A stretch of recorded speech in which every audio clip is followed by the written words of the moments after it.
నమస్కారం సార్. నమస్తే అండి. సార్, వారసత్వం అనేది ఒక మిథ్య అన్నారు చంద్రబాబు నాయుడు గారు. ఆయన దావోస్ పర్యటనలో ఉన్నారు సార్. ఈ నేపథ్యంలో లోకేష్ గారు వారసత్వం ఈ సంబంధిత క్వశ్చన్స్ అక్కడ మీడియా వాళ్ళు అడిగారు. అప్పుడు ఆయన చెప్పారు, వారసత్వం అనేది ఒక మిథ్య, చుట్టూ ఉన్న పరిస్థితులే మనకు అవకాశాన్ని కల్పిస్తుంటాయి, వాటిని అందిపుచ్చుకోవాలని చెప్పేసి ఈయన తన అభిప్రాయాన్ని అయితే వెలిపించారు సార్. మరి ఇప్పుడు ఈ వారసత్వం అనే ఒక మిథ్య అన్నారు కదా, దీనిపైన మీ ఒపీనియన్ మీరే విధంగా చూస్తారు సార్? అంటే సినిమా రంగంలోను రాజకీయ రంగంలోను కూడా అన్నాడు ఆయన. అంటే సినిమా రిలేటెడ్ వ్యవహారం వాళ్ళ కుటుంబంలో ఉండటం వలన ఆ మాట మాట్లాడి ఉంటాడు ఆయన. కానీ మనకి ప్రస్తుతం రాజకీయ రంగంలోను సినిమా రంగంలోనూ కూడా కొంచెం నిశ్చితంగా పరిశీలిస్తే వారసత్వాలే కనిపిస్తున్నాయి. హీరోల కొడుకులే హీరోలుగా ఉన్నారు మెజారిటీ, లేదు నిర్మాతల కొడుకులు ఉన్నారు. ఇప్పుడు మొన్న సంక్రాంతి బరిలో రిలీజ్ అయిన 3 సినిమాలు చూస్తే అందులో మొదట రిలీజ్ అయిన సినిమా చిరంజీవి గారి కొడుకుది, తర్వాత రిలీజ్ అయిన సినిమా ఎన్టీ రామారావు గారి కొడుకుది, ఆ తర్వాత రిలీజ్ అయిన సినిమా రామానాయుడు గారి కొడుకుది. కాబట్టి వీటికంటే ముందు రిలీజ్ అయి పెద్ద హిట్ అయినటువంటి పుష్ప అరవింద్ గారి కొడుకుది. ఇలా కొడుకుల సినిమాలే చూస్తున్నాం మనం. అలాగే రాజకీయాల్లో కూడా జగన్మోహన్ రెడ్డిని చూస్తున్నాం, వైఎస్ రాజశేఖర రెడ్డి గారి కొడుకు. పవన్ కళ్యాణ్ ఆయన చిరంజీవి గారి తమ్ముడు. ఏది ప్రజారాజ్యం వారసత్వంలో వచ్చిన జనసేన. అయితే జనసేన కొంచెం టిపికల్ నిర్మాణంతో పెడుతోంది. అంటే దీనికి రూట్ మ్యాప్ అక్కడే దొరికింది. ప్రజారాజ్యం నుంచి మొదలైన రూట్ మ్యాపే జనసేన, దాని ఎక్స్టెన్షన్ అనుకుంటే. అలాగే భారతదేశంలో ఏ రాష్ట్రంలో చూసినా కానీ మెజారిటీ వారసులే ఉన్నారు. అఖిలేష్ యాదవ్ ఎక్కడి నుంచి పుట్టాడు? రాజకీయ కుటుంబంలోనే పుట్టాడు ఆయన. అలా ఎక్కడికి వెళ్ళినా వారసులే ఉన్నారు, ఏ పార్టీలోకి వెళ్ళినా. ఎందుకున్నారు వారసులు అంటే ఇది ఒక చారిత్రకమైనటువంటి ప్రశ్న. ఎందుకు వారసులు ఉన్నారు రాజకీయాల్లో అంటే, రాజకీయం అనేది వ్యాపారంగా మారిపోయిన దశలో ఉన్నాం. గతంలో 90లకు ముందు ఉన్నటువంటి రాజకీయ నాయకుల వారసులు రాజకీయాల్లోకి వచ్చేవాళ్ళు కాదు, తక్కువ మంది వచ్చారు. ఆ తర్వాత కేవలం వారసులే వస్తున్నారు. ఇది ఈవెన్ లోకేష్ కూడా. లోకేష్ ఎందుకు, ఇప్పుడు ఆయన అమెరికాలో ఎక్కడో చదువుకున్నాడు, రామలింగరాజు గారి అబ్బాయి వీళ్ళందరూ కలిసి ఒక చోట ఉండి చదువుకున్నారు. ఇవన్నీ మాట్లాడతాడు ఆయన తెల్లారలేస్తాయి. మరి అంత చదువుకున్నవాడు ఇక్కడికి వచ్చి ప్రజాసేవ ఎందుకు చేయాలి? అక్కడే ఇంకేదైనా చేసుకోవచ్చు కదా, ఒక ఎంటర్ప్రైన్యూర్ కావచ్చు కదా ఆయన. ఈవెన్ కేటీఆర్ కూడా. కేటీఆర్ రాజకీయాల్లోకి ఎందుకు వచ్చాడు? జగన్మోహన్ రెడ్డి ఎందుకు వచ్చాడు? లోకేష్ ఎందుకు వచ్చాడు? ఇలా ఏ పార్టీకి చూసుకున్నా కానీ వారసులే. ఈ వారసులందరూ ఎందుకు వస్తున్నారు? పర్టికులర్గా ప్రాంతీయ పార్టీలు ఉన్న చోట్ల వారసుల పుట్టుక ఎక్కువ ఉంటుంది. ఉండటానికి కారణం ఏమిటంటే, 90లకి ముందు భారత రాజకీయాల్లో వారసుల పోటీ తక్కువ ఉండేది, వారసుల తాకిడి తక్కువ ఉండేది. ఏ రాష్ట్రంలోనైనా చూసుకోండి, సెకండరీ లీడర్షిప్ ఉండేది. ఈ సెకండరీ లీడర్షిప్ ద్వారా పార్టీకి, ఈ సెకండరీ లీడర్షిప్ ఎక్కడి నుంచి వచ్చేది? స్టూడెంట్ సెక్టార్ నుంచి వచ్చేది. విద్యార్థి ఉద్యమాల నుంచి ఏ పార్టీకైనా ద్వితీయ శ్రేణి నాయకత్వం వచ్చేది. విద్యార్థి ఉద్యమాలు 90 తర్వాత చచ్చిపోయినాయి. విద్యార్థి ఉద్యమాలు ఎప్పుడైతే చంపేశారో ఆటోమేటిక్గా సెకండరీ లీడర్షిప్ రావడం అనేది తగ్గిపోయింది. తగ్గిపోవడం వలన అంటే, ఆ రోజుల్లో విద్యార్థి రంగం ఎలా ఉండేది?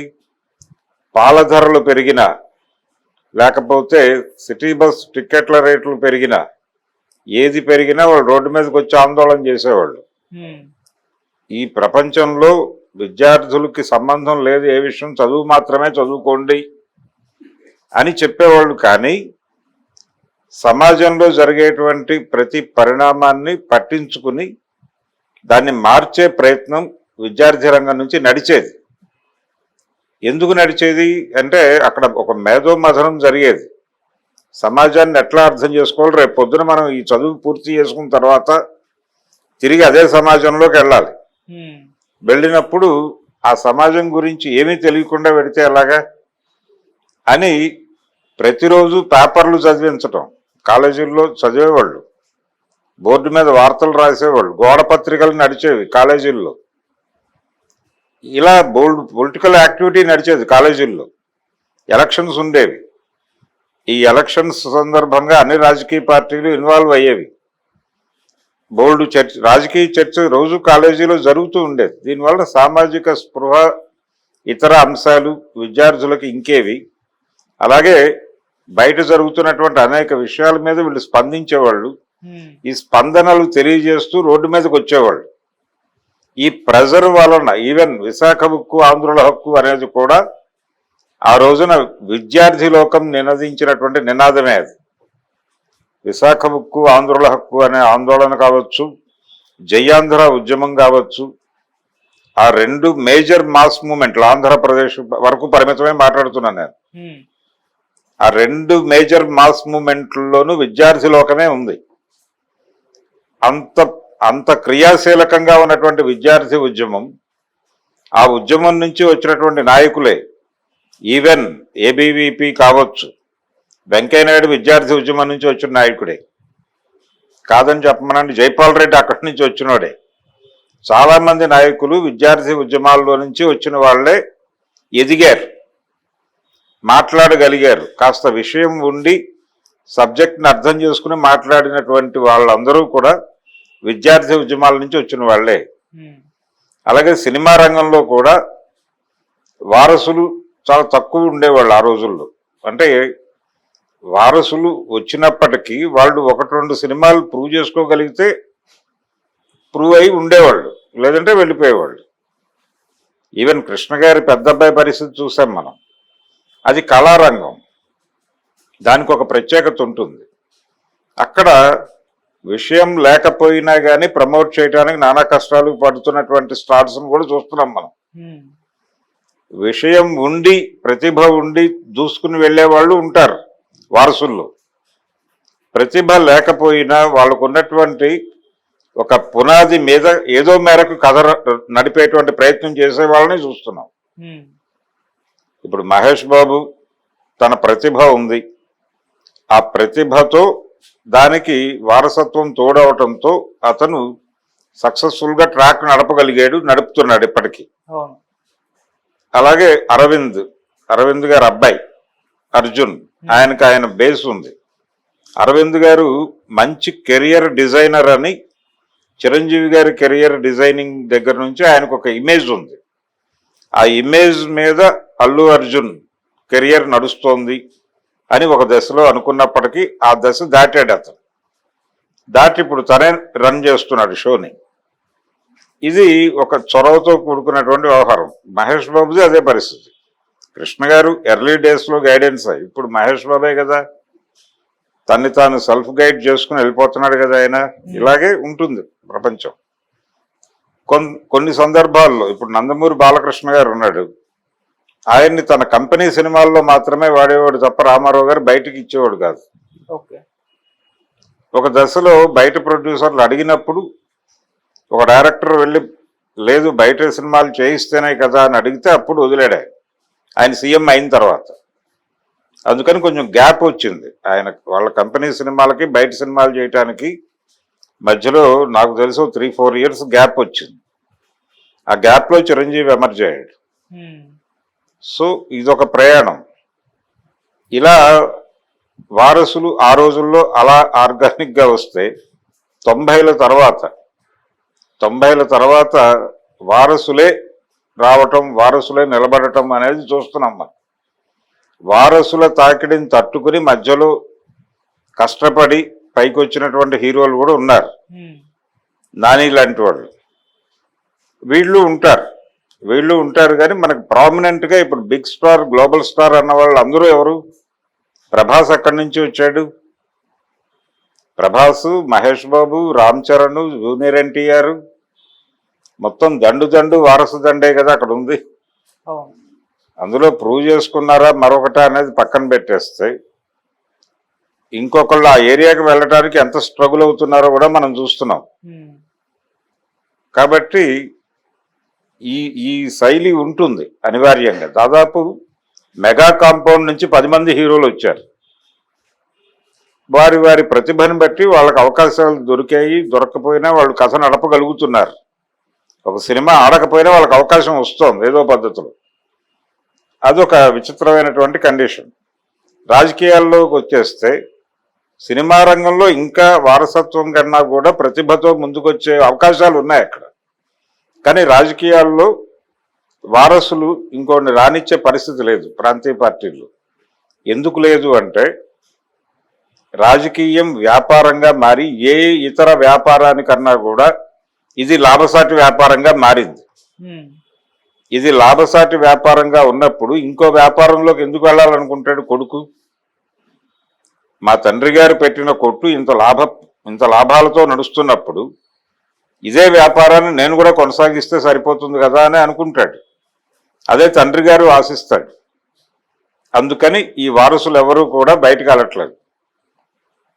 తెలుగుదేశం వారసత్వంతో నడుస్తున్నటువంటి పార్టీనే, బీఆర్ఎస్ వారసత్వం మీద నడుస్తున్నటువంటి పార్టీని. అది మేనల్లుడా కొడుక అనే కాన్ఫ్లిక్ట్ పక్కన పెట్టేస్తే వారసత్వమే. కూతురు, అల్లుడు, కొడుకు ఆ కథ నడుస్తుంది అక్కడ. ఈ ప్రాసెస్లోనే వైఎస్ఆర్సీపీ చెల్లెలు అన్న మధ్య కాన్ఫ్లిక్ట్ అక్కడ. ఇలా ఏ ప్రాంతీయ పార్టీ తీసుకున్నా, ఏ రాష్ట్రంలో ప్రాంతీయ పార్టీ తీసుకున్నా వారసుల మధ్య యుద్ధమే. వారసుల మధ్య ఈవెన్ తమిళనాడులో అళగిరి స్టాలిన్ డిఎంకే యుద్ధం. ఇది కదా అప్పుడు నడిచింది ఎన్నికలకు ముందు. ఏడీఎంకే వారసత్వంతోనే కదా కొట్టుకు తెచ్చి 2 గ్రూపులు అయినాయి అవి. ఇది ప్రాంతీయ పార్టీలు అన్నీ కూడా ఒక లిమిటెడ్ కంపెనీలుగా మారిపోయినాయి. ఇది ప్రాంతీయ పార్టీలు ప్రాంతీయ ప్రజల ఆకాంక్షలు నెరవేర్చడం కోసం మొదలై వాళ్ళ కుటుంబ ఆకాంక్షలు నెరవేర్చుకునేటువంటి కంపెనీలుగా మారిపోయినాయి. ఇది గుర్తించాలి ప్రజలు. ఎప్పుడైతే ఇవి లిమిటెడ్ కంపెనీలుగా మారిపోయాయో దీని మీద వస్తున్నటువంటి ప్రాఫిట్స్ వాళ్ళ వారసుల్ని చాలా అట్రాక్ట్ చేస్తున్నాయి. అట్రాక్ట్ చేసి వాళ్ళు ఇదే బిజినెస్, ఇదే బాగుంది, హ్యాపీగా ఇక్కడే ఉందాం అని ట్రైన్ అయ్యి అక్కడే ఉంటున్నారు. ఇది చెప్పాలి చంద్రబాబు. ఇదేదో ప్రతిభతో ఇవన్నీ మాట్లాడాడు ఆయన. అంటే వాళ్ళల్లో ప్రతిభ ఉంటే వస్తారు, లేదంటే రారు. అంటే తను వాంటెడ్గానే లొకేషన్ ప్రమోట్ చేస్తున్నట్టుగా కనిపించటానికి నిరాకరిస్తున్నాడు ఆయన. ఆ నిరాకరణలో భాగంగానే ఆ ప్రకటన ఇచ్చాడు. ఏది వారసత్వం మిథ్య అనేది. వారసత్వంలోనే కదా ఆయన వచ్చింది. ఎన్టీ రామారావు గారు అల్లుడు కాకపోతే ఏమిటి ఆయన పరిస్థితి? కాబట్టి అంటే కుటుంబాన్ని తన వెనక నడిపించుకోగలగటానికి కారణం ఆయన అల్లుడు అవటం వలన ఈజీ అయింది.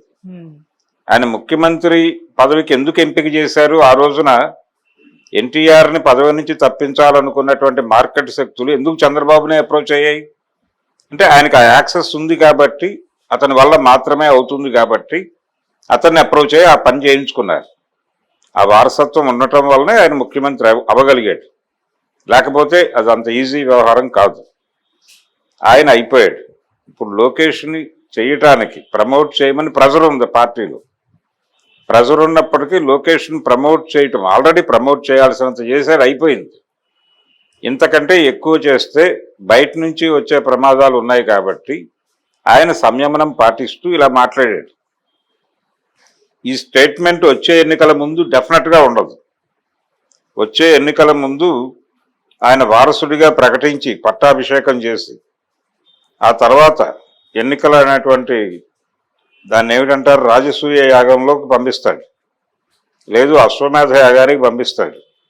ఆ యాగం నెరవేర్చి రావడానికి ఇప్పుడు ఎవరెవరైతే ప్రెజర్ ఇస్తున్నారో సెకండరీ లీడర్షిప్ డెవలప్ చేయాలి అని వీళ్ళందరికీ బాధ్యత అప్పచెప్తాడు. మీరందరూ వెళ్ళి అతన్ని గెలిపించి తీసుకురండి అని పురమాయిస్తాడు. గెలిపించి తీసుకొస్తే ముఖ్యమంత్రి సీట్లో కూర్చోబెడతాడు. ఇది ఆయన బ్రెయిన్లో ఉన్న డిజైన్. అందుకని ఇప్పుడు ఇమ్మీడియట్గా ఎన్నికలు ఇంకా 3-4 ఏళ్ళు టైం ఉండగా ఇప్పుడు జమిలీ ఎన్నికలు ఏవి ఇప్పుడు ఇమ్మీడియట్గా వచ్చే పరిస్థితి లేదు. పార్లమెంట్ ఎలక్షన్స్తో పాటే జరుగుతాయి. పార్లమెంట్ ఎలక్షన్స్కి ముందు వెనకగా ఉన్న వాటిని మెజారిటీ తీసుకొచ్చి కలుపుతారు. ఈ కలపటం ఆల్రెడీ పార్లమెంట్ ఎలక్షన్స్తో పాటే జరిగింది ఏపీ ఎలక్షన్. సో వీళ్ళు 5 ఏళ్ళు ఉంటారు. ఈ 5 ఏళ్ళు డిస్టర్బెన్స్ లేకుండా పరిపాలన సజావుగా నడవడం కోసం మాత్రమే లోకేష్ని కంట్రోల్లో పెట్టాడు. మొదటి టర్మ్లో లోకేష్ చాలా ఎక్కువ పూసుకుని వివాదాస్పదం కావడం మనం చూసాం. ఈసారి లోకేష్ చాలా వ్యూహాత్మక మౌనం వహిస్తున్నాడు. ఇది కేవలం వ్యూహాత్మక మౌనమే. ఆయన వాంటెడ్గానే మాట్లాడటం లేదు, బయట కనిపించటం లేదు, చాలా తక్కువ కనిపిస్తున్నాడు, చాలా తక్కువ మాట్లాడుతున్నాడు. ఇది గమనించాలి. ఇది కూటమి స్పిరిట్ని కొనసాగించడం అనే ప్రోగ్రాంలో భాగంగా వాళ్ళు స్వయం నియంత్రణ పాటిస్తున్నారు. చంద్రబాబు, లోకేష్ కూడా ఆ స్వయం నియంత్రణ అర్థమయ్యేవాడికి అర్థమవుతోంది. వాళ్ళు ఎక్కడ ఓపెన్ అవ్వాలి, ఎక్కడ ముందుకు పరిగెట్టాలి అనేది వాళ్ళకి తెలుసు. ఆ అవకాశం వచ్చినప్పుడు ఆయనకి లోకేష్కి మార్గం సుగమం చేసి దారి ఇది అని చెప్తాడు, ఈయన వెళ్ళిపోతాడు. అది మాక్సిమం వచ్చే ఎన్నికల్లో జరగబోయే సినిమా. కాబట్టి వారసత్వం అనేదే ఉంటుంది ప్రాంతీయ పార్టీలో. ఆయన ఎన్ని చెప్పినా స్వయం ప్రతిభ ఉన్నటువంటి రామ్మోహన్ నాయుడిని ముఖ్యమంత్రి అభ్యర్థిగా ప్రకటిస్తాడు. ఆయన ప్రకటించే అవకాశం లేదు. ఆయన వారసుడే అయినప్పటికీ ముఖ్యమంత్రిగా ప్రకటించడం దగ్గర వారసత్వం కంటే కూడా అతని ప్రతిభ ప్రధానంగా కనిపిస్తుంది. అయినప్పటికీ రామ్మోహన్ నాయుడిని ప్రకటించే అవకాశం ఉందా? ఈరోజు తెలుగుదేశం పార్టీ క్యాడర్ దగ్గరికి వెళ్ళి మైక్ పెట్టినా ఎవరు మీ భవిష్యత్తు నాయకుడు అని చెప్తే లోకేష్ అనే చెప్తారు. ఇంకో పేరు చెప్పే ఛాన్సే లేదు. ఈవెన్ రామ్మోహన్ నాయుడు దగ్గరికి వెళ్ళి మైక్ పెట్టినా లోకేష్ మా నాయకుడు అని చెప్తాడు. సో వారసత్వం ఉన్నట్టా లేనట్టా అంటే ఉంది. అందుకని ఏదో స్టేజ్ మీద మాట్లాడటానికి ఆ మాటలు మాట్లాడాడు తప్ప ఆయన మనసులో లోకేష్ ఉన్నాడు. తెలుగుదేశం పార్టీ భవిష్యత్తు లోకేషే. లోకేష్ని ఆ ఏరియాలో లొకేట్ చేయటం అయిపోయింది ఆల్రెడీ. నిజానికి అరెస్టు, బెయిలు, ఎలక్షను అనే గొడవ లేకపోతే మొన్న ఎన్నికలు అయిపోయిన తర్వాతే లోకేష్ ముఖ్యమంత్రి కావాల్సింది. ముఖ్యమంత్రి కాలేకపోయానే అనే సఫికేషన్లో ఉన్నాడు అతను మాత్రమే కాదు, వాళ్ళ ఇంటి నుంచి కూడా ప్రెజర్ ఉంది. అంటే వాళ్ళ తల్లి గారి నుంచి కూడా తండ్రి గారికి ఒక ప్రెజర్ ఉంది. తొందరగా ఇతన్ని పదవిలో కూర్చోబెట్టమని ఇంటి నుంచి కూడా పోరుంది, ఆయన శ్రేయోభిలాషుల నుంచి కూడా పోరుంది. ఉన్నప్పటికీ ఇది టైం కాదు అని చెప్పి సంయమనం పాటించి ఆగుతున్నాడు చంద్రబాబు నాయుడు గారు. రాజకీయ దురంధరుడు కాబట్టి ఆయన కొంచెం పద్ధతిగా వెళుతున్నాడు. ఆ పద్ధతిగా వెళ్ళటం వలన ఈ డైలాగ్ చెప్పాడు ఆయన. ఆ స్క్రిప్ట్లో, ఆ డిజైనింగ్లో భాగంగా వారసత్వం లేదు, వారసత్వం మిథ్య అన్నాడు. ఎన్టీ రామారావు గారు ఆ రోజుల్లో కేంద్రం మిథ్య అన్నాడు. ఆ డైలాగ్ని కాపీ కొట్టి ఇక్కడ వారసత్వం మిథ్య అని ఒక స్టేట్మెంట్ ఇచ్చాడు. ఆ రోజుల్లో మీకు ఇష్టం వచ్చిన పద్ధతిలో పథకాలు అనౌన్స్ చేస్తున్నారు, దీనికి కేంద్రం తెలుసా, లేకపోతే వాళ్ళ మద్దతు ఉందా, నిధులు ఇస్తారా అని అడిగితే కేంద్రం మిథ్య బ్రదర్ అన్నాడు ఆయన. దాదాపు అదే స్టేట్మెంట్ని పట్టుకొచ్చి ఈయన వాడేశాడు. ఇలా